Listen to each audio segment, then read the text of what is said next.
এবার রচনার দিদি নাম্বার ওয়ানে মমতা। সকলকে চমকে এই প্রথমবার রিয়েলিটি শোয়ে মমতা দিদি নাম্বার ওয়ানে মুখ্যমন্ত্রী। এবার রচনার সঙ্গে মমতার দিদি নাম্বার ওয়ান সঞ্চালনা করবেন মমতা।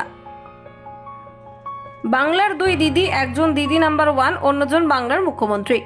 দুজনেই স্ব ক্ষেত্রে প্রতিষ্ঠিত হয়েছেন। একজন চলচ্চিত্র জগতে প্রতিষ্ঠিত হয়েছেন, অন্য একজন রাজনীতির জগতে।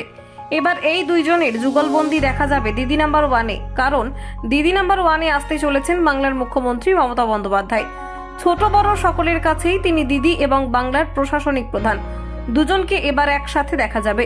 তবে দিদি নাম্বার ওয়ানে মুখ্যমন্ত্রী আসছেন নাকি রচনা বন্দ্যোপাধ্যায় এবার সরাসরি রাজনীতির আঙিনায়, সেটা এখনো পর্যন্ত স্পষ্ট নয়।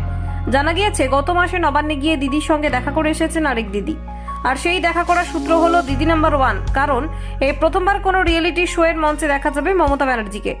আগামী 21শে ফেব্রুয়ারি দিদি নাম্বার ওয়ানের সেটে দেখা যাবে মমতা বন্দ্যোপাধ্যায়কে। ইতিমধ্যেই যাবতীয় প্রস্তুতি সাঙ্গ হয়েছে। রচনা ব্যানার্জির আমন্ত্রণে সাড়া দিয়েই হাজির হবেন মুখ্যমন্ত্রী।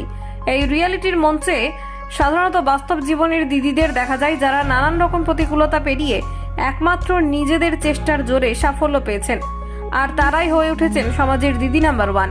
বাংলার মহিলা মুখ্যমন্ত্রীর জীবনের নানান দিক নিয়ে আলোচনা করা হতে পারে এই বিশেষ দিনটিতে। গোটা পৃথিবী জুড়ে বিখ্যাত এই দিদি নাম্বার ওয়ান শুধুমাত্র ভারত নয়, বিভিন্ন দেশে এই রিয়েলিটি শো এর জনপ্রিয়তা ছড়িয়ে গিয়েছে।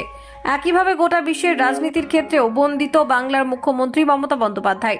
তাই বিশ্ব মঞ্চে মমতাকে দেখার জন্য মুখিয়ে রয়েছেন সকলে।